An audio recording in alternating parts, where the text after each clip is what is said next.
Hello again, everyone. Edwin Learnard back once again. In this YouTube astrological segment, I'm going to be talking about how I believe Sagittarius can manipulate you, and yes, this does apply and pertain to the Sun, Moon, and Ascendant. Anyway, well, first thing off, Sagittarius, well, I would say in a non-malicious manner, may try to manipulate um, really in a very jocular manner, really telling jokes and adding levity to a situation. What I'm saying in terms of their manipulation in this example is that they could take the most, really, I mean, they could be the most expansive and upbeat of the zodiac signs, and I believe they are on average. They can add levity to and bolster spirits to the most melancholy and despondent people, sometimes just by telling jokes, maybe even playing a gag on somebody. This might actually be beneficial for a Capricorn person or a Saturn conjunct Ascendant people, even like myself, who has Saturn conjunct the Ascendant. But anyway, the thing is, sometimes Sagittarius can have very fun and jovial manipulation. It's often done in a very flippant and non-malicious manner. It could be by getting somebody involved in a practical joke. They could be getting someone to sit on a whoopee cushion or luring someone to a spot where they could put fake handcuffs on them or have them opening a can of worms. Could be Sagittarius could be that person that says, hey, let me take a picture of you, and then turns out to be a squirting camera, and the person on the other end has water in his or her face. The thing about it is, another way that Sagittarius can be proficient in that art of manipulation could be as a sales person, because they can manipulate in their own way, persuading others to buy their products by embellishing or distorting the good qualities of the items. They may simply accentuate all the good qualities and overlook the negative and act oblivious to them.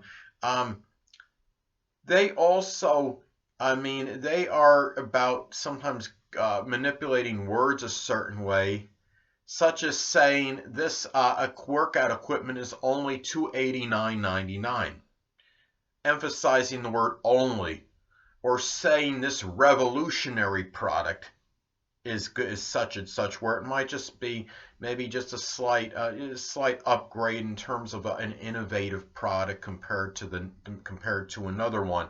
It might be slightly more innovative than something else that of a comparable item, but they will find ways often to do that in order to sell their items, and they might make something sound like it's a cheaper bargain than it actually is. Well, also Sagittarius, as I've stated in previous videos, can be that incorrigible optimist. Their expansive and optimistic energy can be very contagious to others, and they are often adept at manipulating others, so to speak, to reach their maximum potential. Now, a good case in point, I mean, you take former NFL head coach Rex Ryan, I think, is a good example of this. Now, many of you that follow football knows that he did coach the Jets for a little bit. I believe it was his first season with the Jets in the 2009-2010 season. May have been his first season, but you may want to check on that. But I know in that 2009-2010 NFL season, he took essentially what I thought was really a mediocre NFL team in the New York Jets. They finished 9-7 that season. Not exactly a stupendous record, but they did get into barely made it into the AFC playoffs. But what he did was he led this team to the AFC championship game. Of course, they ultimately lost to the Indianapolis Colts, but they were actually beating the Colts at halftime. Now, the thing about it is, I think a lot of it had to do with his positive energy. If I remember correctly, the Jets were 7-7 after those 14 games, and they won their last two. They just barely got into the postseason. And he actually, I mean, some people would say he had the audacity to do this, but he stated that the Jets should be favorites in terms of in the postseason, in terms of coming out of the AFC and representing the AFC in the Super Bowl. Now, I think reality is he probably really didn't believe that, but I think he said that to try to get that instill confidence in his team and the Jets? Could it have been maybe to try to gain some psychological edge over the other people the teams he may be competing with in that AFC? That's a possibility as well. But the thing about it is, the Sagittarius energy is such that it's so positive and optimistic, it actually can rub off on people, I believe. And a lot of that Sagittarius energy is about that power of positive thinking.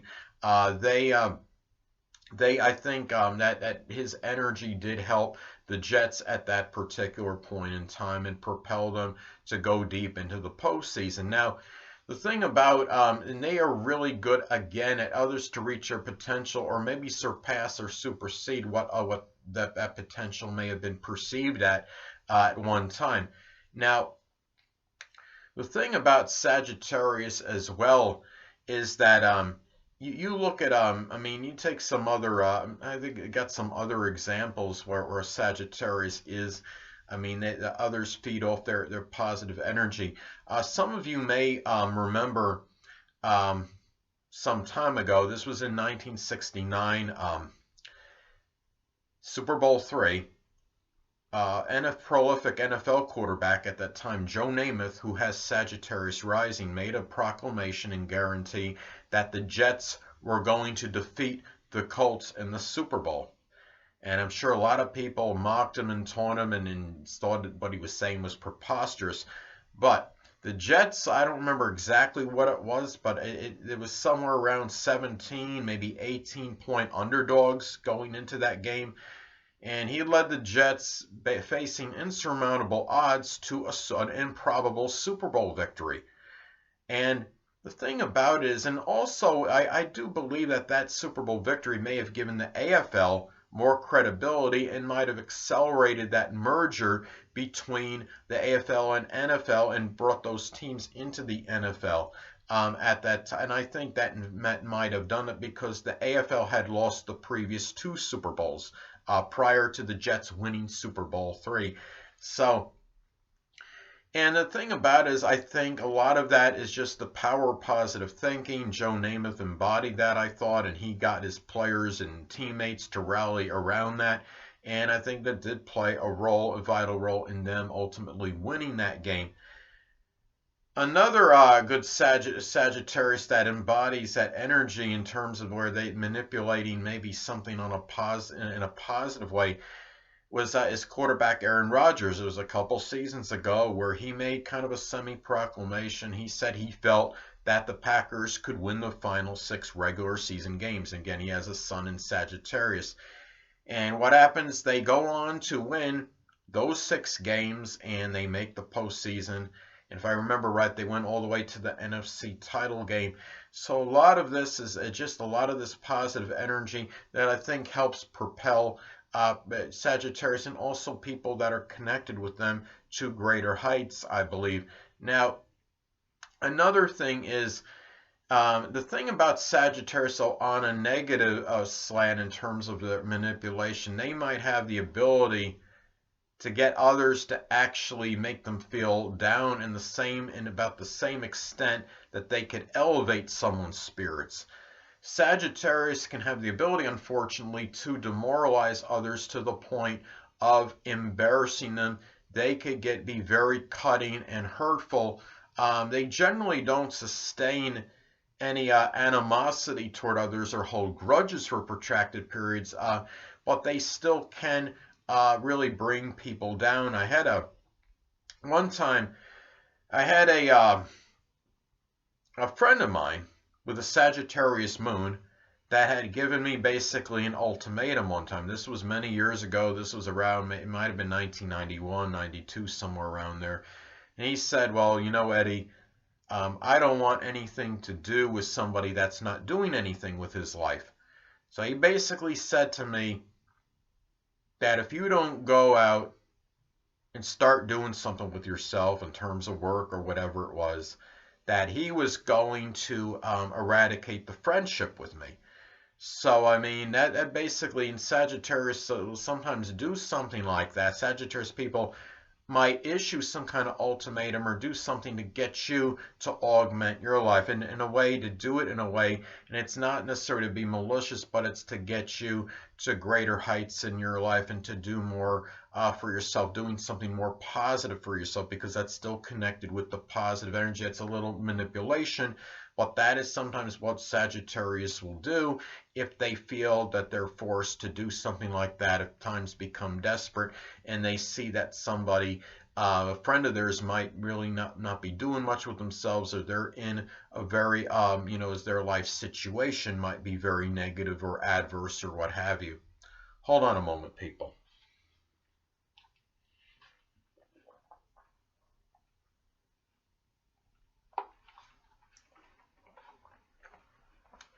Well, anyway, another thing is, now, the thing is now many people, Sagittarius is the sign connected with religion. Sometimes you might find some Sagittarius people, they may use religion to get the truth out of others. They may try to say something like, well, you're a believer, right? You are a religious person, so you believe in the commandments. You believe in being veracious and being truthful. And that's another way they might try to get you, cajole you to say the truth and get them to say what they want to hear. Now, another thing is that a very negative manifestation, Sagittarius, can be about the indoctrination of others, manipulating others into a certain belief, whether it might be warped or whether it's truthful or not. Now, you take Sun in Sagittarius, convicted child molester Warren Jeffs, for example. He indoctrinated so many people, it's not even funny. And he even used religion and more philosophical outlook, I believe, in my opinion, to arrange number of marriages that were illegal. So, there are some very Sagittarius people that will use their ability to try to get someone to believe their philosophy or their beliefs or whatever in a very negative manner. And well, another thing is it's also important to look at the house cusp that Scorpio falls on in a solar or natal chart. For one, is this could often be that area or sector in life where one may be most proficient in that fine art of manipulation, so to speak. And Scorpio, of course, will often fall on the 12th house cusp in a solar or natal chart for Sagittarius. Now, on a positive note, Sagittarius may be proficient in transforming others on a spiritual level. They may have the best potentials to transform somebody that lacks spirituality and perhaps manipulate them, so to speak, to be more spiritual, which is not necessarily bad, but also there are also those in really transforming the lives of those that are less fortunate than themselves, such as the impoverished, the oppressed, the hungry, or the homeless, and get them to manipulate them in a positive way to do more positive things for themselves, perhaps, and give them the ability, maybe and even that courage to help themselves and do things to augment their lives. Now, another thing is it's also important to look at the house cusp that Pisces falls on in a solar or natal chart, as this could be the area or sector in life where one may be very adept at being deceptive and duplicitous, and of course that could often be tied into manipulation as well. Now, Pisces often falls on the 4th house cusp in a solar or natal chart for Sagittarius. Now, one way this could manifest, this could be maybe self-deception in one's home life. One may delude his or herself into thinking that one may actually have a stable home life. In a lot of cases, sadly for Sagittarius, this may not be true, because this could be about, Sagittarius, I see them as often having that meandering and adventurous syndrome. And for that reason, this often doesn't happen. They are like the happy wanderers of the zodiac. And also, you might take a very negative Sagittarius that might even be deceptive and duplicitous regarding their roots and ancestry. because Sagittarius wants to always be positive and upbeat and wants to be connected with things that will make them very happy and positive. But the thing about it is, if you take one of those here and there might be some insecure Sagittarius may not always be happy with their particular roots and their ancestry, and they might start telling these distorted or told tales, so to speak, that they're connected with these prominent or affluent successful people as far as their family tree goes, in order to impress others and to appear bigger, so to speak. So those are some things to look at as far as Sagittarius may go. And the negative thing about Sagittarius, one more thing I want to say, is that we talk about the distortion, embellishing things that Sagittarius go. I mean, Sagittarius, despite being very voracious and very truthful often, a negative Sagittarius, given that they can enlarge and exaggerate things, they might have that propensity to exaggerate something negative about someone else, which could be to that other person's detriment, which sometimes could be seen as something slanderous, or is something that's very negative that about somebody that Sagittarius might magnify in order to maybe cause trouble or problems for that person if Sagittarius doesn't like them. But Sagittarius does like most people. Again, they are very benevolent, often very philanthropic people. So anyway, people, that'll conclude this YouTube astrological segment and how I believe Sagittarius can manipulate you. And stay tuned next time, where I'll be talking about how I believe Capricorn can manipulate you. Two things I want to get with you on before I head out. Firstly, the stars may impel but do not compel. And secondly, never isolate any single astrological element, aspect, planetary placement, position, configuration, influence, or what have you, and make an analysis of a person, astrologically speaking, based on this alone, because astrologically speaking, the person is the sum of all their components in their natal chart and not just one. Until next time, people, stay well.